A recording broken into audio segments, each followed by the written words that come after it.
को भी बाहर निकाला उसके साथ। Now she is living with a new partner. शुक्रिया अभिषेक, आपने बता दिया कि कैसे देश के अलग अलग हिस्सों से एक ही तरह के एक ही पैटर्न के केसेस सामने आ रहे हैं और अब चर्चा इस बात की हो रही है कि आखिर आजकल शादियां टूट क्यों रही हैं और टूटने की इतनी ऊट-पटांग सी वजह क्यों है। क्यों मर्द समाज खतरे में आ गया है और क्यों पत्नियों पर इस तरह के आरोप सामने आ रहे हैं और इस तरह के केसेस सामने आ रहे हैं। इसको लेकर बात हम करेंगे।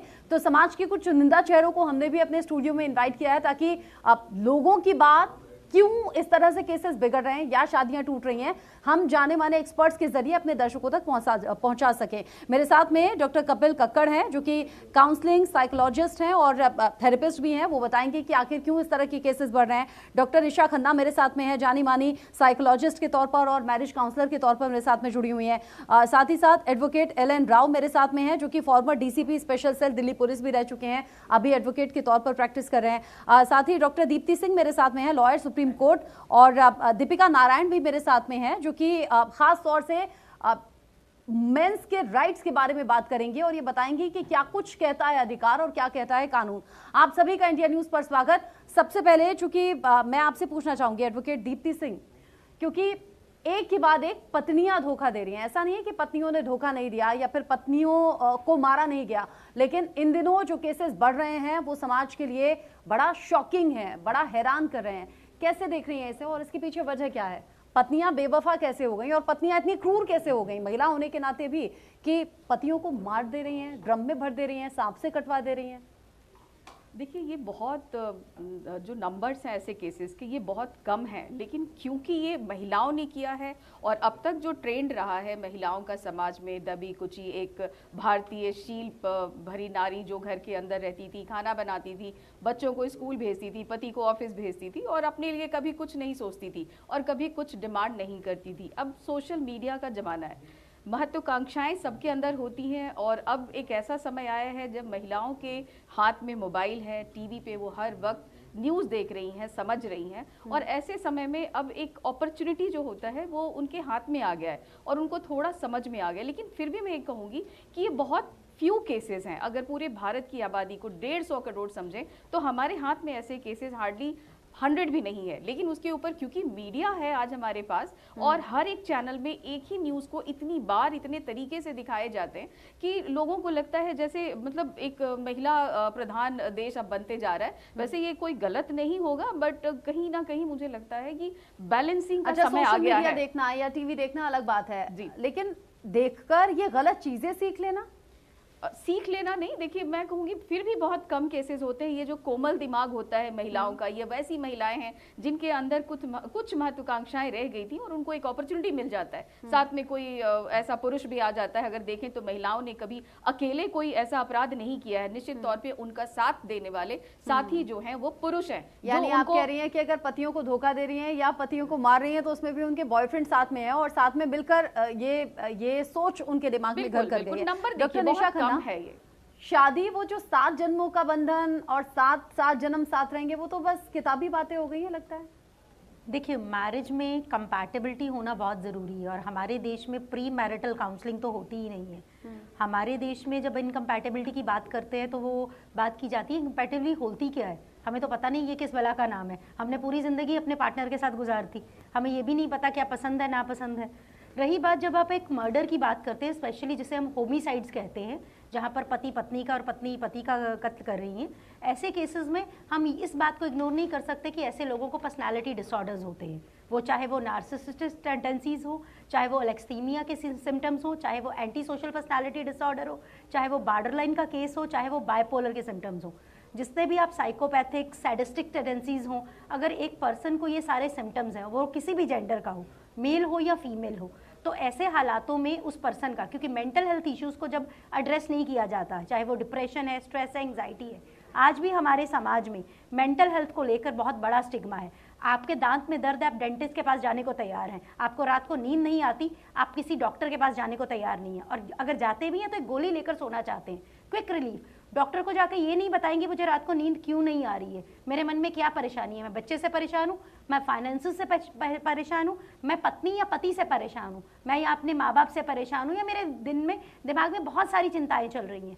हमारे देश में मेंटल हेल्थ को लेकर टॉपिक्स पर बात ही नहीं की जाती। जितनी भी हम बातें कर रहे हैं वो 2020 में कोविड के बाद से कर रहे हैं, क्योंकि तभी ज़्यादा मेंटल हेल्थ को हाईलाइट किया गया है। अगर हम इनकम्पैटिबिलिटी की बात करें, पति पत्नी के रिश्तों की, पति पत्नी के रिश्तों में ये एक नॉर्मल है, तुमने मुझे मार दिया, मैंने तुमने मार दिया, कोई प्रॉब्लम नहीं, एक दूसरे को बुरा भला बोल दिया, कोई प्रॉब्लम नहीं, हमें तो साथ में ही रहना है। और हिंदुस्तान में मैं आज भी बोलती हूँ, शादियाँ हम बच्चों के लिए चलाते हैं या समाज के लिए।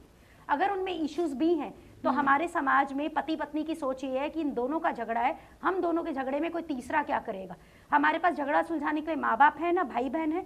मतलब आई एम सॉरी टू से, अभी रिसेंटली मेरी एक एडवोकेट से बात हुई थी, उन्होंने बोला हम बहुत सारी काउंसलिंग करते हैं, आप जैसी काउंसलिंग तो हम बहुत करते हैं। तो मुझे अपने आप से सवाल करना पड़ा कि शायद मैं 25 साल से या आज की डेट में मैं पढ़ाई करती हूँ, पर्टिकुलर टॉपिक्स पर पढ़ती हूँ, और अभी भी मुझे लगता है मुझे इतना नॉलेज नहीं है। क्योंकि जब आप दो लोगों में रिश्ते में तकरार होती है तो हम उसका हल ये नहीं बोल सकते बच्चे कर लो और शादी सुलझ जाएगी। दो लोगों में तकरार है, क्यों वो तकरार हो रही है? क्योंकि शादी में दो लोग एक बैगेज के साथ आते हैं। वो बैगेज उनके पास्ट एक्सपीरियंसेस का हो सकता है, उनके चाइल्डहुड के ट्रॉमाज हो सकते हैं, उनके माँ बाप के उनके साथ एक्सपीरियंसेस क्या है, किसी के साथ सेक्सुअल अब्यूज हुआ सकता है, वो मेल भी हो सकता है और फीमेल भी हो सकती है। टेम्परामेंट कैसा है जो हमें हेरिडिटरी माँ बाप से जीन्स के रूप में मिलता है, वो लड़की का भी अग्रेसिव हो सकता है, लड़के का भी अग्रेसिव हो सकता है। अगर एंगर है तो उससे रिलेटेड बहुत सारे डिसऑर्डर्स हैं। क्या हम उन डिसऑर्डर्स को एड्रेस करते हैं? बहुत नॉर्मल है, घर में सामान तोड़ दिया, ये तो आम घरों में होता है, हिंदुस्तान में बात ऐसी की जाती है। तो मुझे लगता है जब तक इन इश्यूज को एड्रेस नहीं किया जाएगा, अगर एक इंसान डोमिनेट करता है, पूरा परिवार उसकी डोमिनेंस को मानता है, चाहे वो घर का बड़ा है, चाहे वो घर की लेडी है। अगर एक बहू, यानी आप कह रही हैं कि शादी में अगर एक दूसरे को समझ नहीं सके तो शादियां टूट रही हैं, उसके अलग अलग रीजन हो सकते हैं। एलन राव सर, शादियां तो शायद पहले भी टूटती होंगी, अभी भी टूट रही हैं, शायद केसेस बहुत ज्यादा बढ़ गए हैं या फिर मीडिया की तरफ से लाइमलाइट में ये चीजें आ जाती हैं, लेकिन मर्द समाज जो कि डरा हुआ है, बहुत से लड़के हमारे भी ऑफिस में कोलीग्स हैं, कहते हैं कि बहुत डर लगने लगा है, शादी तो हम नहीं करेंगे। फिर लड़कियां कहती हैं कि भाई सदियों से जब महिलाओं को मारा जा रहा था, पत्नियों को मारा जा रहा था, तब आपकी आंखें बंद थी क्या? आपने अपने लाइफ में किस तरह के केसेस देखे और क्या वाकई इन दिनों ये केसेस बढ़ गए हैं? देखिए, ये कुछ ट्रेंड चेंज हुआ है अभी। पहले थे जैसे कि वेमेन पे एट्रोसिटीज होती थी, उसके ऊपर कानून बना, 498A आया, फिर 304B कानून बना कि 7 साल के अंदर किसी ने अगर सुसाइड भी कर लिया है डावरी को लेकर, उसका बड़ा सख्त कानून है। ये पहले था कुछ ने, अभी रिसेंटली जो क्या हुआ है कि ये अवेयरनेस मैं समझता हूँ ज़्यादा है, सोशल मीडिया की तरफ से हो, चाहे वो दूसरा टीवी चैनल्स की तरफ से है। लेडीज़ में, वेमेन फोक में अवेयरनेस इतनी ज़्यादा हो गई है, और इसके साथ साथ एक और कारण मैं समझता हूँ कि जो वेमेन एम्प्लॉयमेंट की वजह से भी है। दोनों में, पति पत्नी में इतना डिफरेंस हो जाता है कि वो दूसरी को टाइम का भी कमी है, उनके पास टेंशन भी रहती है, बिकॉज दोनों वर्किंग हैं, उनके दोनों के ऑफिस के काम होते हैं, फिर घर में पूरा टाइम दे नहीं सकते। जब दोनों हस्बैंड वाइफ वर्किंग है तो बच्चों के साथ में उनका टाइम नहीं गुजार सकते, बच्चों के साथ जो प्रॉब्लम होती है वो उनको टेंशन लेती है। तो इस प्रकार से सारी टेंशन को लेकर ये सारा चीज़ अभी कुछ ज़्यादा बढ़ गया है, और उसी का ये नतीजा है कि अभी जो ट्रेंड चला है वो वुमेन से ज़्यादा एट्रोसिटीज़ मैन पर हो रही है। ये बिल्कुल आपने सही कहा है। आपके ऑफिस में नहीं, कई जगह जाकर देखिए, आप बात करिए, आदमियों से बात करिए कि आपकी मैरिजेबल एज हो गई, कहता भाई अब माफ़ करो, मैं शादी नहीं करूँगा। ये कहीं शादियों में नीले ड्रम भी गिफ्ट किए जा रहे हैं। ये मैं बताऊं बात, जो अभी रिसेंट जो केसेस हुए हैं, नीला ड्रम तो खास तौर से चल रहा है, सोशल मीडिया में इसके जोक्स भी बन गए हैं, और ये एक और बड़ा एक जघन्य है। मैं समझता हूँ किस प्रकार से एक वुमेन जो कि जिसको बहुत ही सॉफ्ट समझा जाता था कि वुमेन का दिल तो बहुत सॉफ्ट है, वो किस प्रकार से अपने पैरामोर के साथ मिलकर किसी आदमी के टुकड़े करके और ड्रम में भर के सीमेंट में ऐसे कर दे, ये सारी चीज करके फिर उसके बाद फिर वो अपने कहीं मौज मस्ती करने चले जाएं। ये मैं साइकोलॉजी समझ नहीं पा रहा हूँ किस प्रकार से, शायद डॉक्टर कक्कड़ शायद आप बता पाएंगे। मैं वही कह रही थी कि मैं कपिल कक्कड़ जी से पूछ लेती हूँ, शायद वो साइकोलॉजिस्ट के तौर पर ये चीजें समझा पाएंगे। अच्छा, शादी में दो लोग हैं, शादी नहीं बनी, किसी और के साथ चले जाना या पति या पत्नी को छोड़ देना, ये समझ में आता है, लेकिन बियर की बोतल से इतने वार करना सर पर कि जान चली जाए, ये दिमाग लगाना कि गला घोटकर मार दो और सांप छोड़ दो, सांप से 10 बार डसवा लो ताकि ये दिखे कि सांप, ये सब कहां से आ रहा है? मारकर काट देना, ड्रम में भर देना, सीमेंट में जमा देना,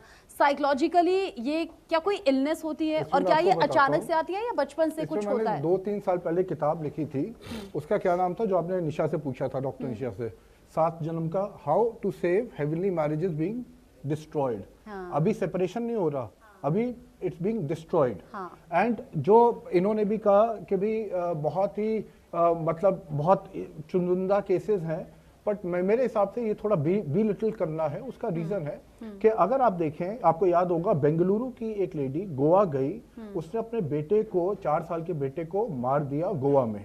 वैसे एक इंडियन ओरिजिन की लेडी ने 11 साल के बेटे को मारा। तो अभी तो हम हस्बैंड की बात कर रहे हैं, यहाँ तो अब वो वाला सिनेरियो आ गया है। मैं आ रहा हूँ। तो अभी आप ये देखिए कि ये जो मानसिकता